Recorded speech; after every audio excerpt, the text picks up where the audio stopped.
I was 53 years old, and I thought that I was kind of old then, but now my attitude is this. I don't really care how much you push. I don't care how much the guy on the other side of me pushes. I only care about what I can do. I look in the mirror, and having you as a coach, I try my hardest every single time I go to the gym to increase the weight, even if it's only by 1.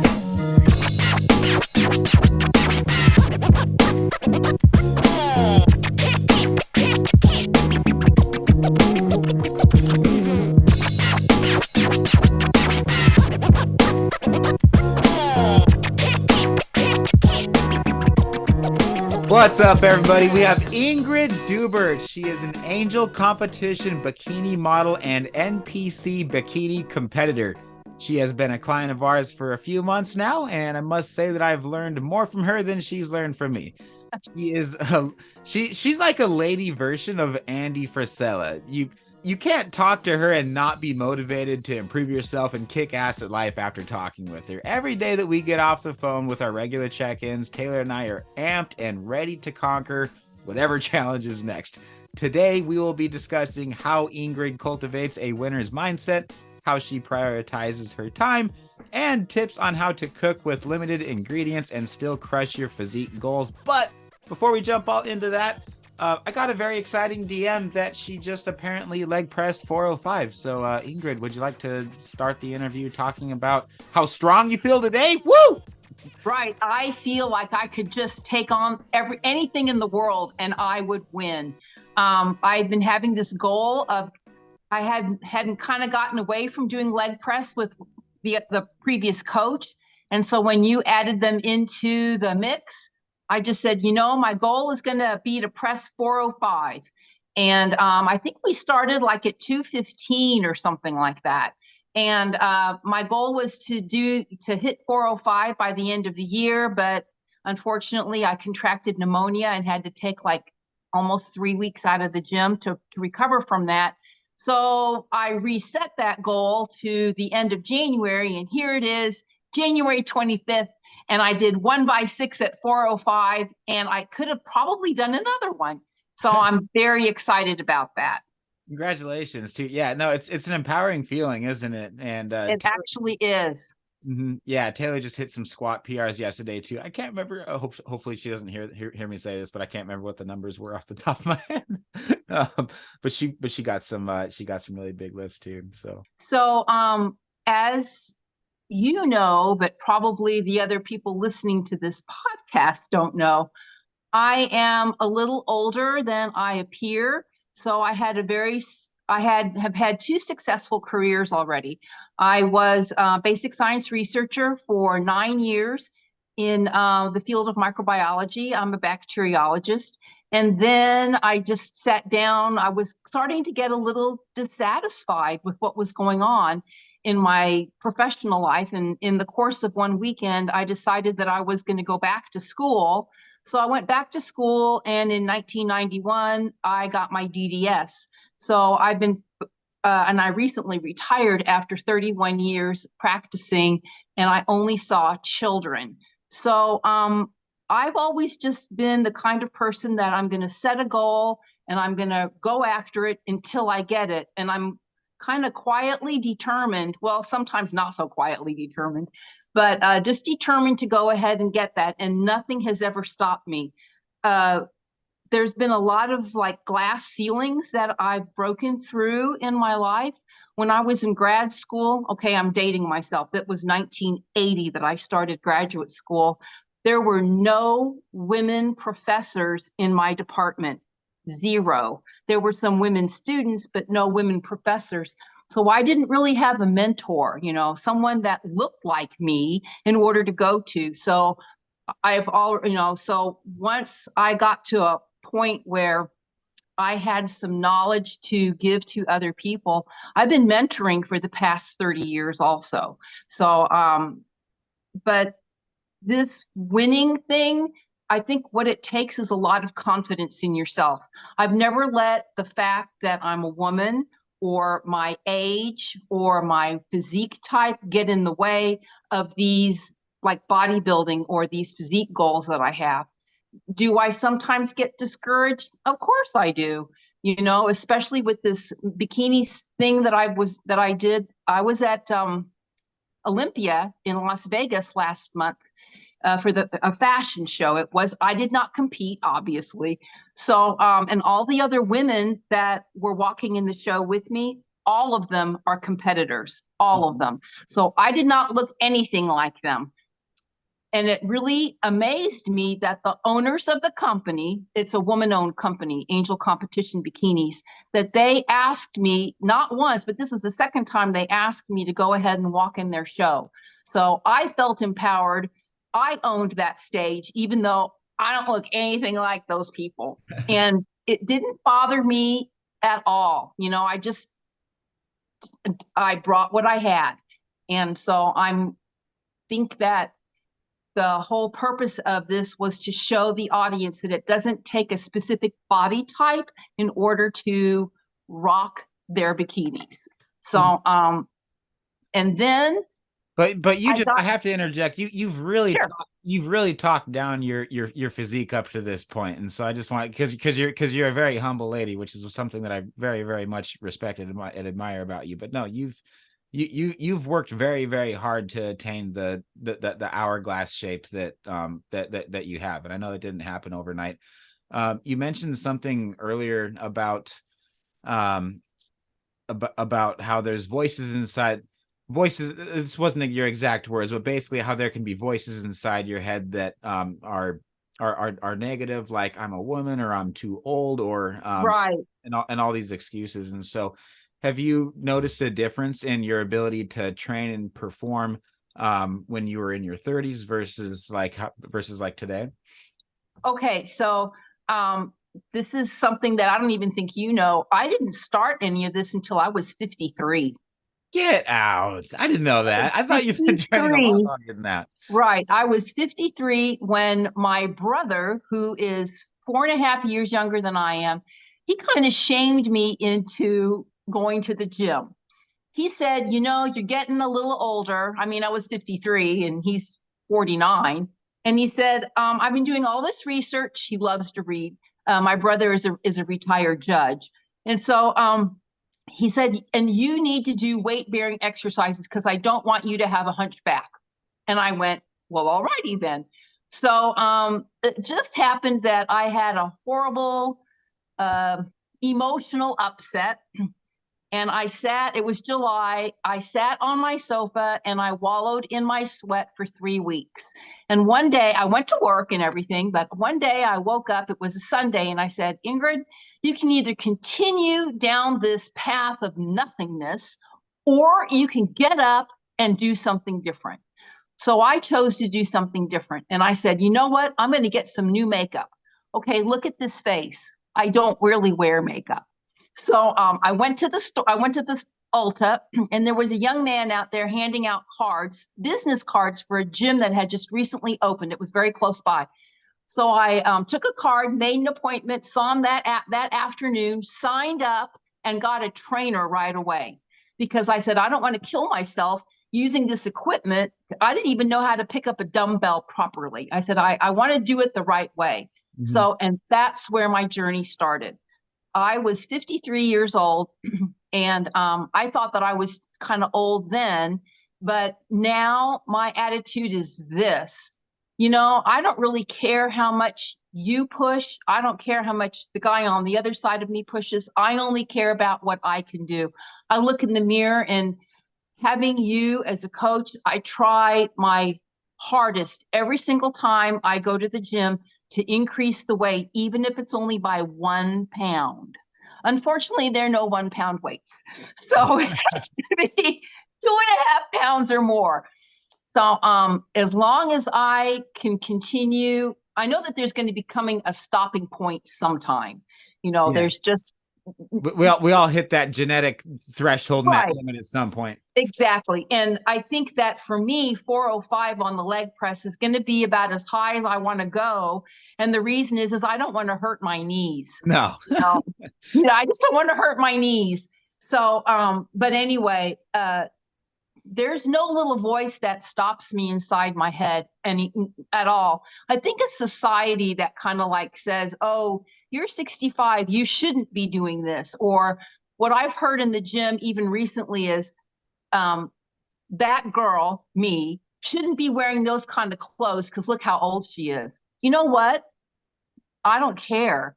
I can rock. I feel that I'm dressing appropriately for wherever I go. And there is a fine line between dressing appropriately or trying to look like you're 30 years younger than you really are. I know that guys don't really have to worry about that, but women do. So, yeah, I don't let anything limit me at all. The only thing that might limit me is finances, but as long as I got that, we're golden. Absolutely. Yeah. Right. So you know that I mentor dental students. I also volunteer teach at the school. So I like being in that learning environment, and being with you and Taylor is just a different kind of learning environment. You know, I've learned a lot from you, especially as far as nutrition is concerned. I know you want me to be carnivore, but we've already had that conversation about how my relationship with I actually food. just pulled up that's what I was doing right now. I was just pulling up your meal plan, and I was like, we've been having so many carnivores on our show lately. Better address that this is carnivore with a big asterisk, aka the carbs that are in there. Yeah, I know. I do eat. I mean, I'm eating more protein than I probably ever have in my life. Mm-hmm. I know that that is contributing to the strength gains that I'm seeing.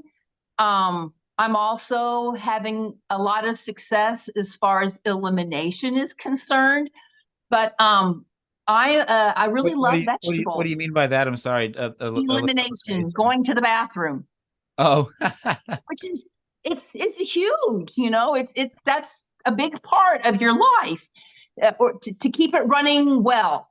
But I love vegetables. My downfall is fruit. My God, I love fruit. You know, I could sit there and eat a half a pineapple. Mhm. I don't, but I could. So I've been I scale back on that. I allow myself one piece of fruit a day, and sometimes I forget to eat it. So, but I'm trying very hard to get all that protein in Mhm. right here.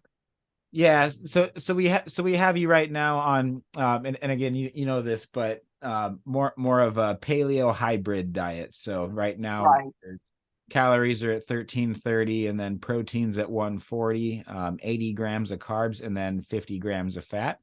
And then those extra fats come in handy on depletion days too. So we're going to be starting those pretty quick and get those average fat numbers up a little bit higher throughout the rest of the week. But yeah, so far you're feeling good on everything. Oh yeah. I mean, like I said, today I Business. feel so strong. Um, I had you know, I've been doing this downsizing project at my house, and I had a piece of furniture that needed to be moved. And I tried moving it myself, but it's 58 inches tall, 32 inches wide, and 22 and a half inches deep. There's no way that I can get my arm, I couldn't drag it on the carpet. I finally did have to have a friend from the gym come and help me. And between the two of us, it still took us 40 minutes to move it 20 feet. Mm-hmm. So that was my cardio. You know, that was my neat for the evening. uh, touching Yeah. touching back, if I may, on mentorship, is that something to where you've for that personal growth to take place for you, to where you have read books on mentorship or listen to podcasts? I mean, how did you educate yourself on that, or was it just from having mentor yourself? Right. So when I was in professional school, they started a mentorship program was started when I was a third year student. So that was back in 1989. So and I chose uh, a woman dentist. She's a pediatric dentist. She's long since retired. And my goal was, I said, when I grow up, I want to be like you. And so I kind of modeled my professional leaning more towards, you know, like what she was doing.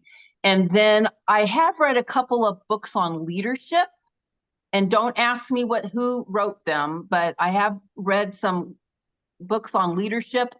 I don't know if there's anything, I could look on Amazon, if there's anything on mentorship, but I started, so the mentorship program kind of went by the wayside. And then when I was president of the Alumni Association back in 2004, I started it back up again, and asked for volunteer dentists to be willing to mentor students. And that meant that I had to be willing to do it too. So, and I've been doing it, mentoring students ever since, having them come to the office to shadow, answering questions on not so much procedures, but like the practice of dentistry, how did you do this? What would you be doing? Things like that. So two things happen or have occurred with the mentorship. It's kept my attitude and outlook up to date, and it makes me feel like I'm useful, that I'm a source of information for the up and coming dentists who are going to be taking over the practice of dentistry here in Texas real soon. Mm-hmm. Absolutely. Thanks for sharing that. Yeah, it sounds like you, it sounds like, correct me if I'm wrong, one of your biggest takeaways, or one of my biggest takeaways here, is that you casted that vision from a very young age, and you knew exactly who to model yourself after. And so it was more about real life experience.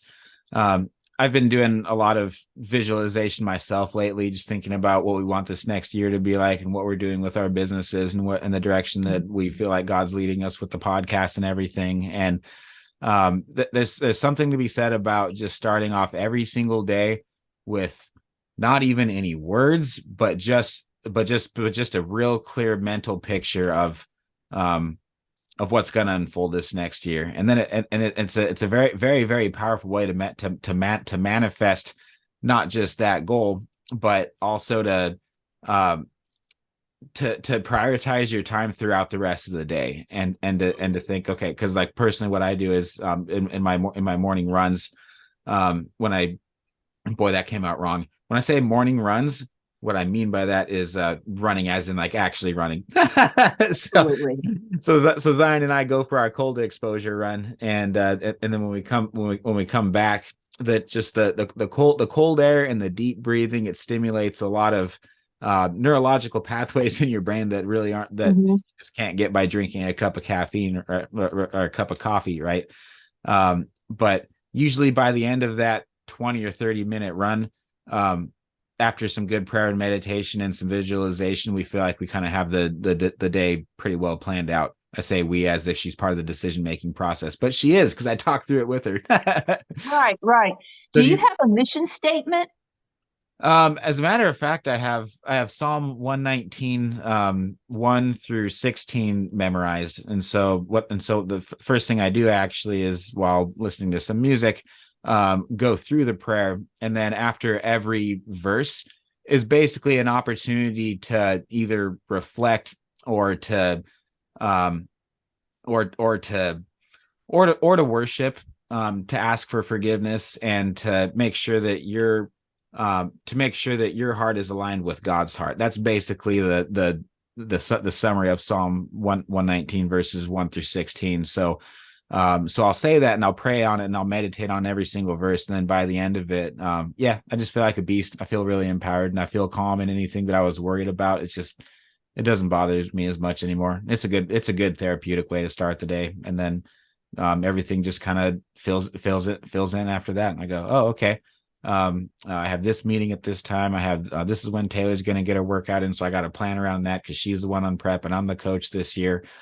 And then like kind of towards the end of my workout is when we have our schedule pretty well figured out, because people are always canceling last minute when it comes to phone calls and stuff. And so being able to have a clear picture of what we want the day to look like at the start of the day, for me has been very effective at organizing my time, which is actually a beautiful segue into time prioritization, because Right. that's something that that is something that you've really gotten down, because if when I think I'm busy, I just look at you and your lifestyle and I'm like, man, I got to keep up with this lady. So how do you prioritize your time?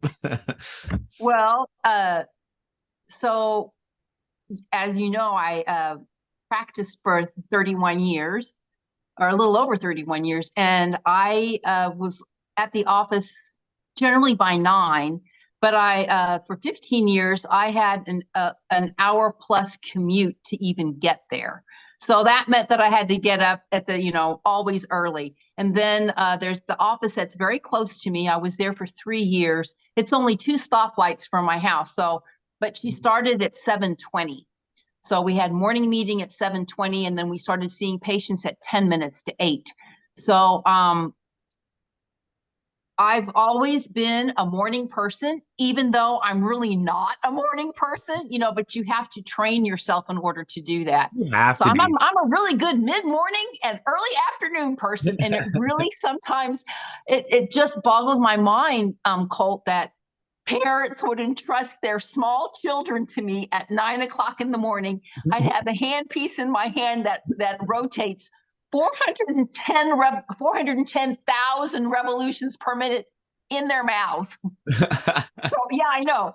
If I would really think about what I was doing, injecting drugs in people's heads, I would be paralyzed with fear, but you just do it. So, Yeah. prioritizing my time now is a little bit different because I'm not like having to go to the office anymore. But I really have the best alarm clock in the world. She's got 4 legs and a cold nose. She wants her schedule. So I have trained her, instead of having to get up at 5:30 in the morning, we generally don't get up until 6:30 in the morning now. But from the time I get up until the time I go to bed, just like you, I have a clear vision of how I want my day to go. And the only non-negotiable in there, really non-negotiable, is going to the gym. So I don't go, Amen. I know I Amen. don't go consistently at the same time every day. Sometimes I don't feel like going at 9 o'clock or 11 o'clock. Sometimes I feel like going later on in the day. So, but I'm there when I'm supposed to be there, meaning I'm there sometime during the day. Yeah. That's the non-negotiable. And the other non-negotiable, since I have a dog, is to spend time with her. But other than Good. that, right, everything else is, when I say negotiable, it can all be scheduled somehow. And the other thing that I did, so back in 2018, I was the American Dental Association had their annual session. Their annual meeting was in Honolulu. So I went and I had I'm sorry, this was 2009. It was no, it was 2018. It was in Honolulu, and I talked it up with my family, and my family decided we were going to go on family vacation, but we'd already done Oahu. So I made a command decision because of the volcanoes, and we went to Kauai and spent 8 days there. And I kept getting, my phone kept going off at 4:30 in the morning, and it was the Dental Society wanting stuff from me. So I just said, this is ridiculous. I'm not going to do this anymore. So I turned off all the sound notifications on my phone. Oh, speaking of sound notifications, you are on mute.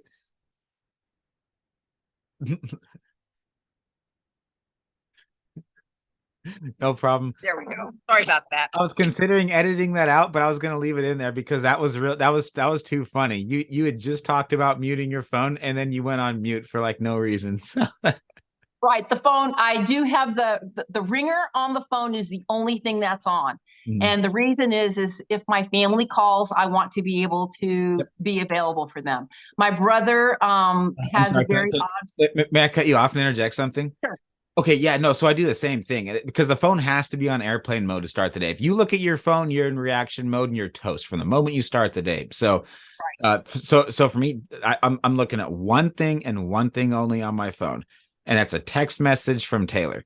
If it's anybody that's a client that could be, because we're training people around the world right now, so we got people in different time zones, and our rule and our policy is if you're ever struggling with an eating disorder, There's nobody that's been through more shit with their eating disorder and body dysmorphia than I have. Maybe there's a close second, but I just feel a responsibility to be available because my coach was always available for me when I was on competition prep. And now, like with Taylor too, if somebody ever has a desire to binge eat or is having a bad day on the subject of food, that's something that I need to be attentive towards, that and family emergencies. So if there's anybody that we're training that can't get a hold of me, they can get a hold of Taylor and Taylor will get a hold of me. But like, other than that, I'm so one track minded in the mornings, especially, I mean, no matter what we're doing really, but so one track minded to where any phone notification will completely throw me off my game. And you know that too. It's like you're in the morning person and on your phone usually a bit quicker than I am.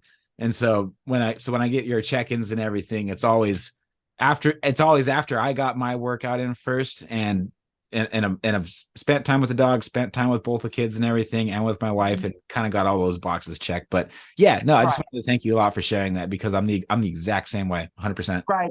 I just don't want to feel like I am chained to the phone. I mean, we all have become, we feel that having everything instantaneously makes our lives easier. I think it chains us down. I mean, that's my personal thought, or my personal opinion is I think it just bogs us down even more. Yep. So, like I said, if my family calls, I want to, that's important. They don't call just to shoot the breeze, generally. So, especially if it's early in the morning or late at night. Mm-hmm. So, and then anything else can typically wait. It's usually not an emergency. Exactly. And they can leave a message. Other people can leave a message. If it's important enough, they'll leave a message. If it's a telemarketer, they won't, and I don't want to listen to them anyway. So, it just wastes my time, and it wastes brain space too.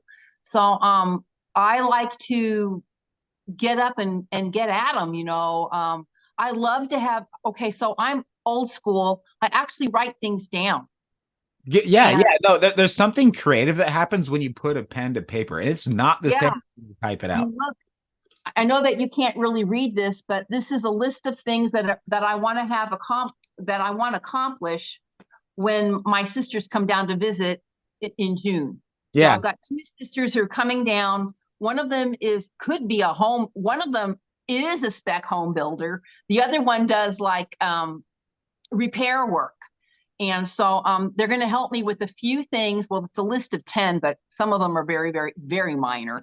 List of things that we want to accomplish while they're here. So, but I like writing things down because it gives me a great sense of accomplishment when I can cross it off my list. Oh yeah, see? I got my planner right here in front of it, and it's all written down for the same reason that you just said, Ingrid. When you write it down, it's that you're not just writing it on paper, but you're writing it in your brain. And if you're on your screen the entire time, it's like, I mean, that's why we use hard copies of the Bible. It's because by the time I get around to get my inductive study in right before bed, it's like I spent so much time on this screen. I know I could study faster with the screen, but it helps you unwind it. Have a journal handy next to you. Always have a journal with you. And when you get business ideas, you write them down, because if you don't, then you're going to forget it. Right. And I also, if you think about it, when you write something down, it becomes real then. Mm-hmm. It's not like you have it, well, you got a running list of things that you need to do, that it's in your head. That's not, and then because it can slip your mind. But if you write it down, it's real. And then you hold yourself accountable for it. Mm-hmm. And I have learned not to write down too much, because when you write too many things down, like I need to accomplish these 30 things in one day, you can't do that. Right. At least I can't do that. It's like, man, I could have got 3 of these things done in the amount of time it just took to write them all out. Exactly. And so the thing about it is that when you have too many things to do, when you overschedule yourself, you're just setting yourself up for failure, not just for that day, but for the next day, the next day, the next day, and the next day. So I try to be reasonable, and I never lie to myself. I used to, back when I was, in my 20s, but I don't do that anymore. I am nothing but honest with myself. And I'll look and I'll say, that you're not going to get all that stuff done. So Yeah. why set yourself up for failure? Why don't you go ahead and put 2 of those things off for tomorrow? What are the most important things you need to do? So I prioritize my time with what is the most critical thing to do, and then what can we maybe, if need be, put off until tomorrow because it's not critical. Well, the other thing is, glad that I can't see your microphone from over here, because it'd probably be on fire and I'd probably have to put it out if that was the case. This is well, great. the thing about it I is, just want to throw my entire to-do list at you right now and be like, okay, great. Like what needs to be done and what can wait until tomorrow? Because this is right, really, really right. So, and the great equalizer, or what taught me to do that, was practicing dentistry. If you think about it, yes, I serve the public of Texas, and but when it comes right down to it, it's a business also. Yeah. Just like training people is a business. And so I got efficient, but very fast, because the more procedures you can do in a day, the more you're going to get paid. Right. But Okay. it's also a people business too, and you got to make Absolutely. So yes. your bandwidth. So I had a completely different relationship with my patients. It was a professional relationship, but it was a much different relationship with my actual patients than I did with their parents. Mm-hmm. I mean, no one ever questioned who exactly was in charge. It wasn't the kid and it wasn't the parent, so it was just the way that it had to be. If you went to school and you had that DDS behind your name, then you could go ahead and chime in and say, well, I saw this on the internet. Well, you may have seen it on the internet, but these are the options I'm giving you, So, yeah. So if I wanted to make money, I needed to get more practice and get faster at doing what I was doing.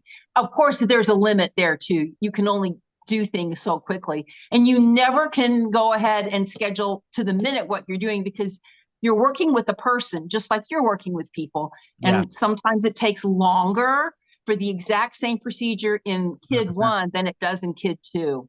Yeah. And some, my wife and I work from home. And so it's like, right. There's like, we have it, times where, okay, we have 2 toddlers. And so it's like, I was going to do a meeting right now and I need to be on a meeting, but I need to tell this person that I'm going to be 15 minutes late because we have an emotional situation that needs to be addressed and that we need to take care of right now. And so absolutely make sure that the house is happy and everybody's getting along, and then move on to the next task. But if you're booking everything end to end, you never have any flexibility. You're always edgy. And then when do you ever get a chance to take a deep breath? Like for me, it's never back-to-back meetings. There's always at least 15 minutes in case I'm running late, or like you said, in case what happens if you're hitting a breakthrough moment right at the end of a training session. It's like Taylor's workout took longer yesterday because she was just she was like, I'm feeling a 6th set. I'm feeling a 7th set. Like, I feel like I can push harder. And I'm like, okay, let's go ahead and do it. And so she worked out a bit longer. She was like, is that okay? Am I pushing too hard? And I was like, your joints are going to hurt for another couple of days, and you're probably just going to need a couple of days to recover. But I think this is a net win for you, babe. Heck yeah. Let's go ahead and do it. And exactly. You don't have that kind of flexibility. Right. And so, not having to go to a job right now, because I'm not working from home. I'm considering a YouTube channel on nutrition, fitness, and cooking, healthy cooking, especially for truckers. And I know that sounds weird, but my brother, who is the retired judge, it doesn't sound weird because the riches are in the niches. Yeah. So he works for JB Hunt right now because the benefits are just outstanding. And he said, Ingrid, he sent me these pictures. He goes, these are truckers. And I looked at them. I mean, 400 pounds. And what do these people do? They sit in a truck all day long, 12 to 14 hours. They can only be on duty for 14 hours a day. And what do? They eat junk. They don't sit there like I do on the weekends, and I food prep everything. Everything that I'm going to eat for the week, well, except for fresh vegetables, is prepped. It's in my refrigerator. The only thing I have to do is open up the container and weigh it out. Yeah. And heat it up. That's all I have to do. So my dinners are, if I'm not having to make a salad, if I make a salad, it's going to take me 20 minutes. If I don't make a salad, it takes me about 12. And my food is ready. You know, I love what you're saying. This is awesome. Were you doing this? Are you doing this because you're on a bodybuilding prep, or was this something that you have been doing because it's part of your lifestyle and you're a busy person and you just don't have time to cook 5 meals a day? Right. So I learned early on, you know, I was married for a while. I've been divorced now for 19 years. Mm-hmm. And so when I got divorced, I said, you know, I'm not going to spend money going out to eat, because I want to know what's going in my body. And especially after my brother shamed me into joining a gym when I was 53. I said, you know, I want to know I want to eat nutrient dense foods. So do I still get a fast food hamburger every now and again? Yes. I love Whataburger. Hey, man. But yeah. No, Whataburger is great. When I was in Dallas and in Houston, I think I hit up that place I don't know, at least 3 or 4 times. Always with the salads, of course, because I was of course. But so, yeah. But so I just decided that's a good joint. Yeah. So but working in a rather stressful, you know, job, working with kids it's more stressful for them than it is for me. Actually, what was stressful for me was dealing with their parents. But working in a relatively stressful job, and then I was working in a practice for 15 years, and I loved it there. But I finally had to give it up. And the reason is this. I was driving home one day, and I noticed that it was going to take me 2.5 hours to get home. And I just went, you know what? These are 2.5 hours I'm never going to get back again in my life. So I regretfully quit that position because I didn't want to spend 3.5 hours a day in the car. So anyway, yes, I've been food prepping for about 20 years now. Mm-hmm. Yeah. So and I do everything on the weekends, because it's convenient for me. And I never have to do like everything. Like I've got to do all the protein and all the roasting of the vegetables or anything like that. It's kind of like a cyclic thing, you know, like, oh yeah, I got to make some fish, or, oh yeah, I got to do chicken, or, oh yeah, I've got to do meatloaf or whatever I'm going to have, or meatballs, or I'm going to do spaghetti sauce, whatever. So yeah, but I actually like to cook.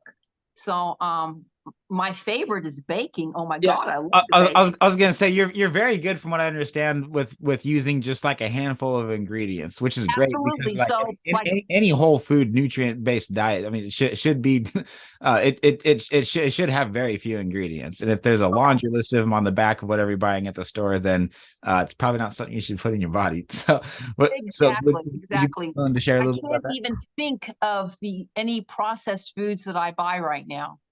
I can't think of any. Well, except, no, that's a lie. The bread.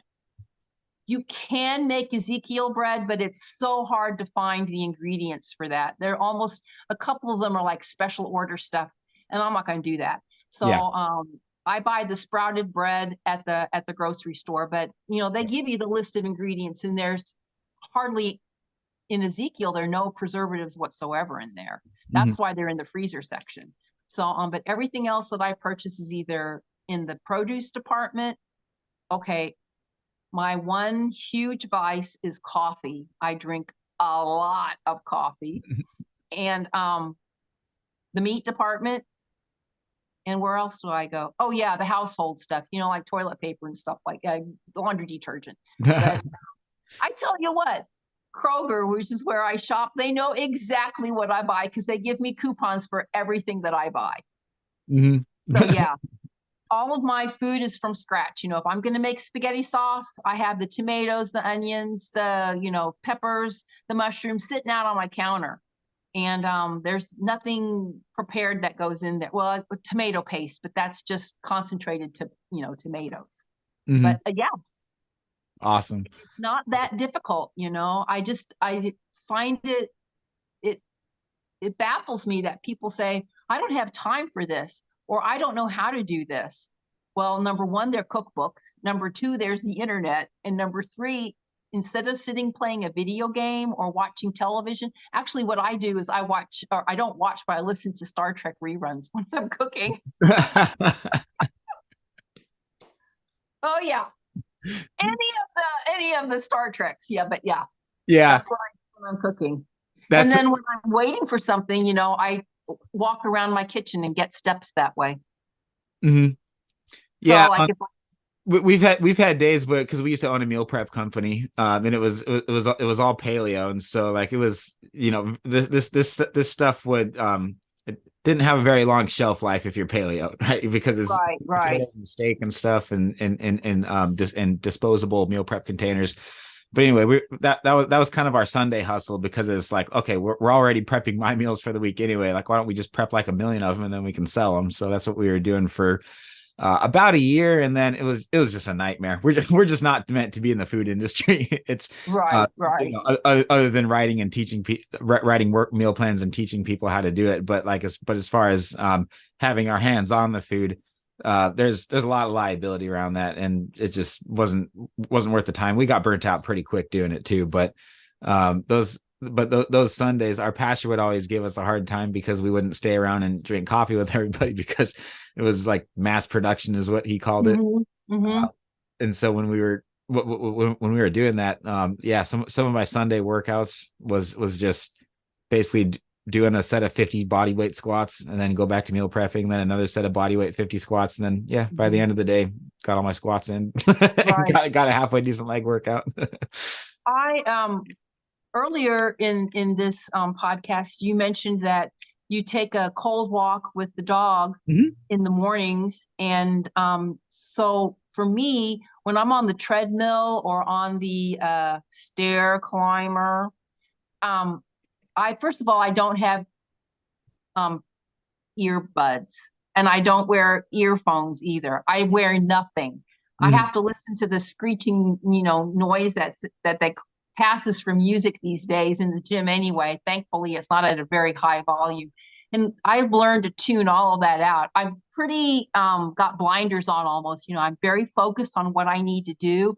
I have some acquaintances from the gym, but none of them are like friends or anything like that, because I know when I go to the gym, I'm there for business. Oh, yeah. And so I use that time, you know, the 10 minutes or 20 minutes or 30 minutes that I'm on any of that equipment. And that's when I have all, you know, I just free float, free form. My mind is kind of like free of everything. And I get lots of good ideas then. And that's when I kind of like say or prepare for the next day. I'm like, okay, these are the things that I have to do for tomorrow. What's the most important? What's the second most important? You're always in a peak state of mind right after a workout, huh? Oh my God, yes. It's like I am just. It's like, even though today my legs are killing me, you know, even my glutes were hurting for some odd reason, but you know, my hamstrings, my calves, my quads. Oh my gosh. So anyway, even though I was hurting, I was feeling so accomplished, you know, like, oh my God, I really did something today. And it was just the best feeling. But I can sometimes actually feel the lactic acid buildup in my muscles. Is that weird? No, not at all. Okay. Yeah, especially towards the end of a particularly hard leg day. So some of the most brutal leg sessions that I've ever had, I can feel my legs starting to get sore that exact same night. And then that's probably a good indication of, yeah, they're probably going to be sore for another 5 or 6 days after that. Oh God, yeah. Yeah, the first time I went ahead in this phase 2 workout, the first time I did the leg workout, I had a very hard time going up and down the stairs. Mhm. For not just the next day, but for several days. So to me, when that happens, that just indicates to me that I worked real hard and I did what I was supposed to do. I tore those muscles up and now it's time to repair them. Exactly. And the best part is your joints are fine. Hard on the muscles, easy on the joints. Hard on the muscles, easy on the joints. Right, right. Like I said, I want to test my limits, but I don't want to break my limits. How about that? That's a good way of wording it. Right. I don't want to go into the hospital, because I tore my brother actually tore his biceps off of his humerus and had to have them have it reattached. I don't want that to happen. Wow. So yeah, he's had to have both of his shoulders rebuilt, and thank God his best friend is an orthopedic surgeon. Yeah. Yeah. So and then, because I've been heaving all this furniture around the house, I've got these odd bruises all up and down my legs right now. And I'm like, I don't know where I got those. I think some of them are from a leg extension machine, though, because, when I'm pushing, I actually. Yeah, the leg our leg extension that we have too is super old school because we don't go to the gym, or at least I don't go to the gym very often. Most of my training, as you know, is here, but right. The old school one is so tough on the shins. Yeah. Anyway, so those are my views on mindset, time management, and and if any of the listeners have any specific questions on like recipes or something like that, I'll be happy to share them. I was just gonna ask you, where's the best place that everybody can find you? On Instagram at Gym_Diva1. Awesome. I'm gonna link. That's my main account. Yeah. Yeah, y'all need to follow Ingrid because this is going to be her first bodybuilding competition that she's ever done. So that'll be on April. Let me check the dates again real quick. It just had it pulled up. I believe it's April. Yeah, 28th and 30th in 2023, and that is going to be in Bellevue, Washington. So super amped about that. You already look absolutely amazing, and yeah, we don't need to do a whole lot of adjusting or cutting back on your macros or increasing cardio or doing anything crazy right now. Your conditioning is totally on point.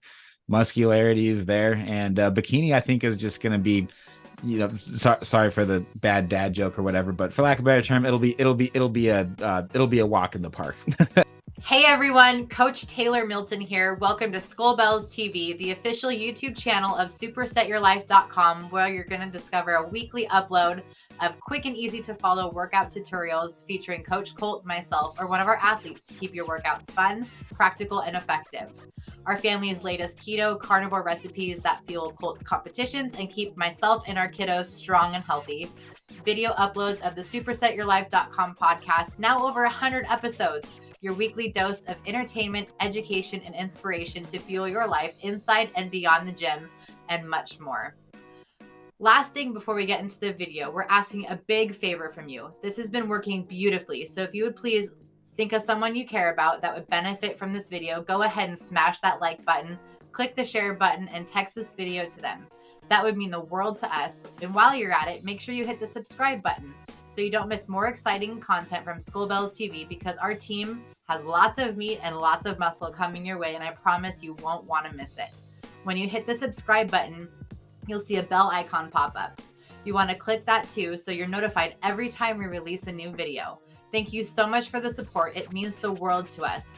Every like, share, and subscription helps our channel grow and supports our family's hard work. So thank you so much for doing your part too.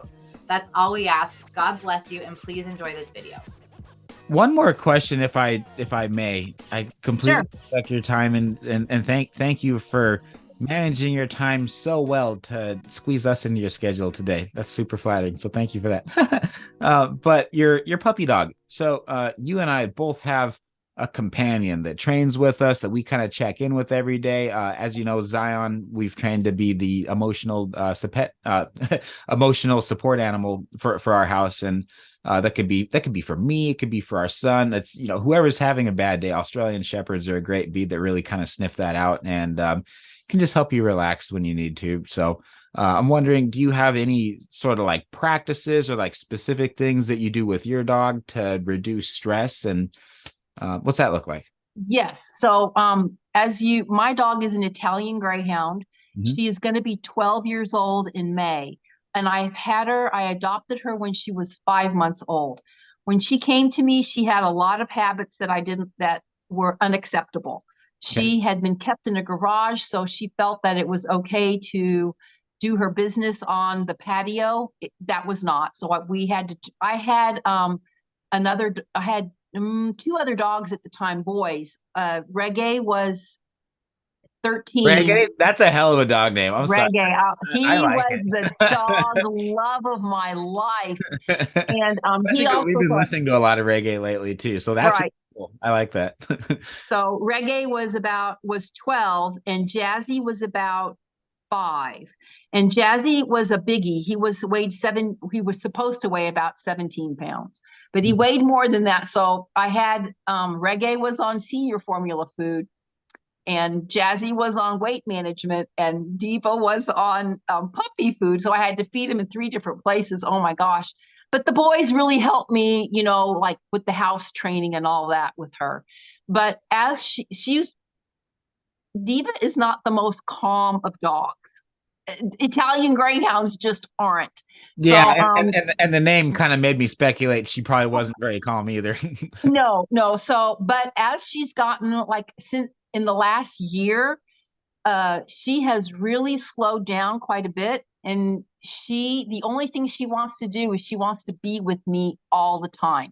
So when I'm here at the house, she needs to, like, she's a sight hound also. So she needs to have me in her vision in order for her to be happy. And actually, I kind of like that. First of all, I like knowing where she is. Yeah. And number two, I like having my little companion with me. I talk to her like, honest to God, Colt, I really feel that one day she's going to say, "Hey, Ingrid, how's it going?" I mean, I love it. intrinsically, I know that she isn't, but I can keep hoping for it. So, This might be kind of personal, but do you feel like a little more sure of yourself after you talk to your dog? Because like you speak nothing but positivity, and so I'm sure that like oh yeah. I mean, I will go ahead and, there is no one else, no other human in my house. So she's really the only other mammal in my house. I got plants, but no other animals. Mhm. And so I will talk things out with her. I'll say, this is what's been going on.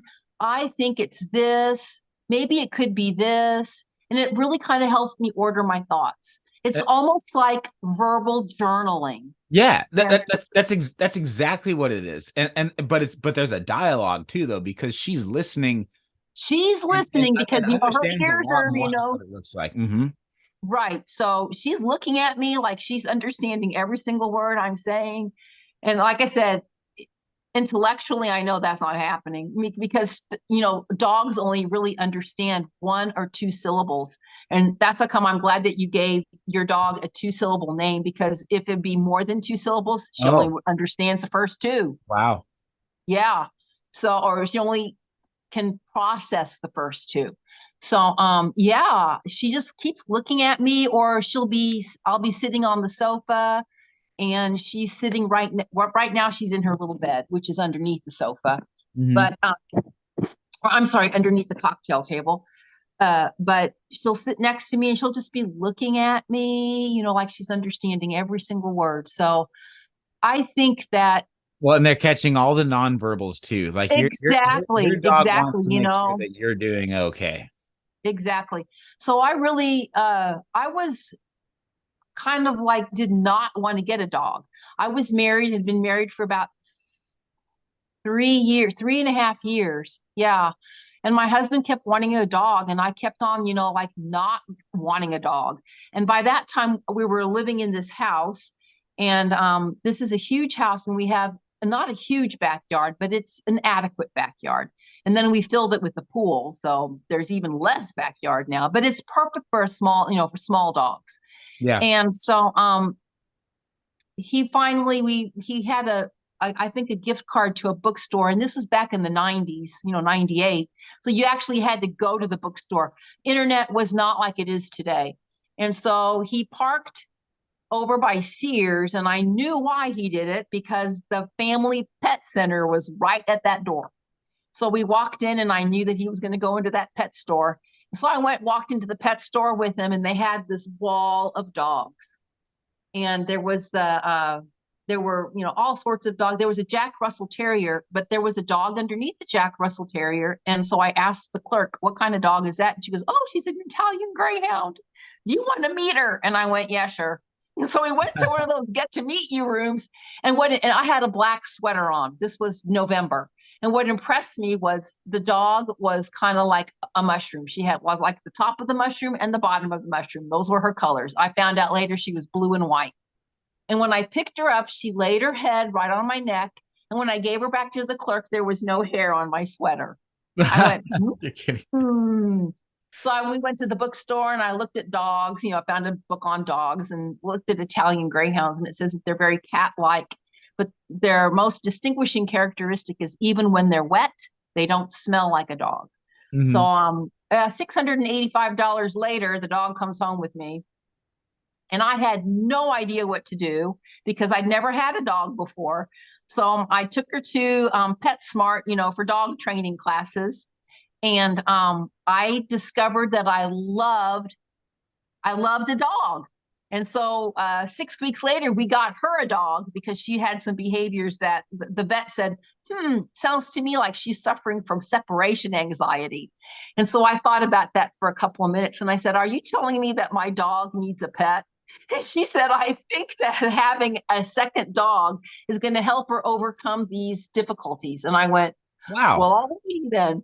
So the words that came out of my mouth were not, let's look at upright freezers. The words that came out of my mouth to my husband were, let's see if they have another Italian Greyhound. So we went to Family Pet Center, and sure enough, they had two. They were litter mates, and I got the little brown dog, and that was Reggae. And then when they were about... So did that help with the separation anxiety, though? Oh my God, she was like a different dog. Wow. It was like night and day, because if she would have kept up this behavior, I was at my wit's end. I would come home from work, and and I was working 5 and 6 days a week at that time, and there was just mess everywhere in that laundry room. And before you say laundry room, the room is 8 by 10 with 2 windows. It is like paradise for the dogs. Mm-hmm. And so, so we got Reggae, and she is the one, oh my God. So, little Reggae was a male, and Aria, my first dog, a female. That's not from Aragon by chance, is it? No. Oh, okay. Aria is Italian for song. My ex was a music teacher. And so we had Aria, Reggae, Jazz, Gio, and now Diva. So it's all Gio after Giovanni Verde. So when I got that dog, he was a rescue. Jazz was a rescue also. Jazz didn't have a name, so I'm the one who got to name him. But Gio was actually Joey. And when I called Joey and Jazzy, they got confused. Mm-hmm. So I looked at the dog, and I said, what can I call you that kind of sounds like your name, but isn't? So I looked at him, I said, your name is now Gio. So it was different enough from Jazz. So it's all like words for music. Right. Names for music. I noticed the trend. I love it. Right. And thanks for. So I didn't know about. Sorry, go ahead. I didn't know about rescue until a patient's mom. I had a picture of the dogs on the shelf in my operatory, and she goes, "Oh, those are Italian Greyhounds." And I looked at her and I said, "Yeah." She goes, "My friend fosters them," and I said, "Foster?" She goes, "Yeah, for the rescue organization." I said, "There's a rescue for these dogs?" She goes, "Yeah, there's one for every breed." And so I got involved with Italian Greyhound Rescue of South Texas, and I I fostered quite a few dogs, and Jazz was a foster, but I did not foster him. But I fostered him, and nobody wanted him because he acted like an idiot. He would hide under the sago palm. You couldn't find him.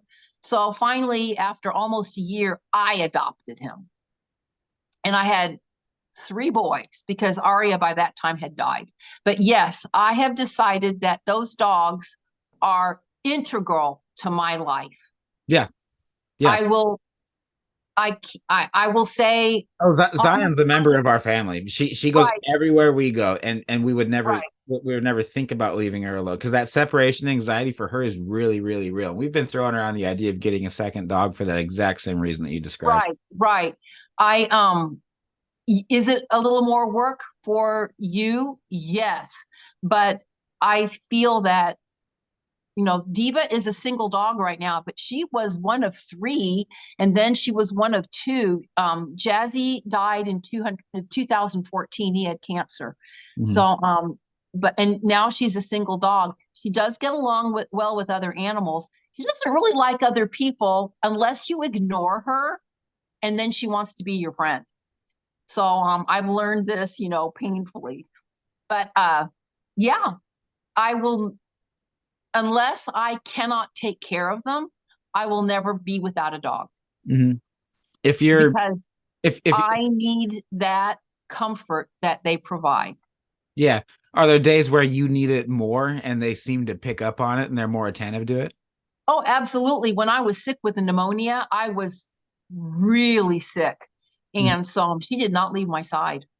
She did not leave my side. Yeah, like every one of your check-ins, that she was like right there when we were video chatting back and forth. Absolutely. So she, as a matter of fact, when I would go to the restroom, she would walk in there with me. When I went to the kitchen, she went to the kitchen. Yeah. So now that she's a little old lady dog, I feel that every time I go to the bathroom, she needs to go to the bathroom too. She's so I'm on 0 medications, which that's my goal in life, is to never have to take a daily medication. Yeah. My dog is on 4. She's a little old lady dog. She's going to be 12 real soon. Yeah, Zion's on 1 for something bladder related too. It's just, it was our last result. We did everything else we could possibly think of. Right. But what? Her quality of life really requires that we do this. And so we did. Correct. And I don't mind doing this at all. I don't. So she takes 1/2 a pill in the morning, and then she takes either 3 or 4 in the evenings.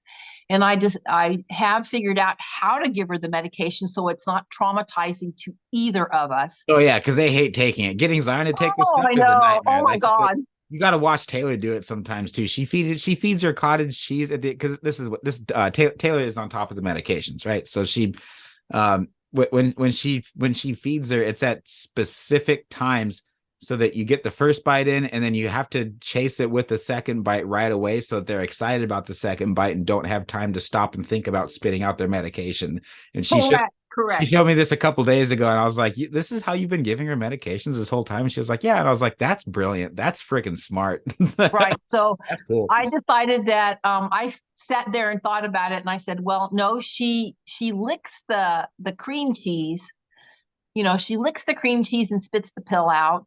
And then I thought about it, and I said, so I get regular old, like Oscar Mayer lunch meat, and rip off a little piece and wrap the pills up in there. I don't even think she bites it. Well, she only has 3 teeth now. So she just swallows everything. And it's painless for me, and she feels she's getting a treat. Yeah. It's a win-win. That does sound like it. Love it. Thanks for mentioning that book too, by the way. I was just going to say this one here, the Complete Guide to Australian Shepherds, for anyone listening. It's by Kirsten Tardif. It's really, really good. And I think my biggest takeaway there is how different they are in responding to commands than other dogs. It's one thing I've noticed, is that it's almost like if you like when what you were describing with the 1 or 2 word commands, like that's where we started, based off of, because that's how you train any dog. But we've been getting such better traction with just with just explaining to her what to do, and then she can kind of figure it out based on nonverbal cues and everything what we're asking. So I'll be like, here, like jump up on this chair and pat my hand down so that she kind of has some more clues that that's what I'm asking her to do. But yeah, I guess we're not dog training experts, but Zion's someone that we kind of have figured out.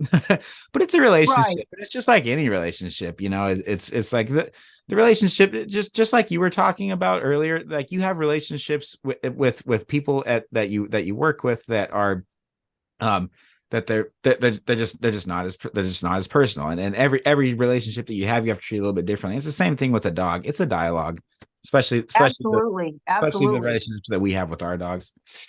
Right. Well, Colt, it was a lot of fun. I've never done a podcast before. Well, now you have. We can check that off your bucket list. We're checking the bikini competition off your bucket list. I mean, look at all this. I know. And leg pressing 405. We could just keep going with this. All right. Thanks so much for having me as your guest today. I'm hoping that. Oh, thank you. I'm flattered that you were wanting to do it. So yeah, I'm hoping that your listeners get some information that is useful out of it. How about that? We covered a lot of topics. There's definitely stuff that people can relate to in there. Once again, your Instagram is it's going to be in the show notes, and so you definitely, if you're listening, you need to make sure that you follow Ingrid and see all the awesome stuff that she's going to accomplish this year.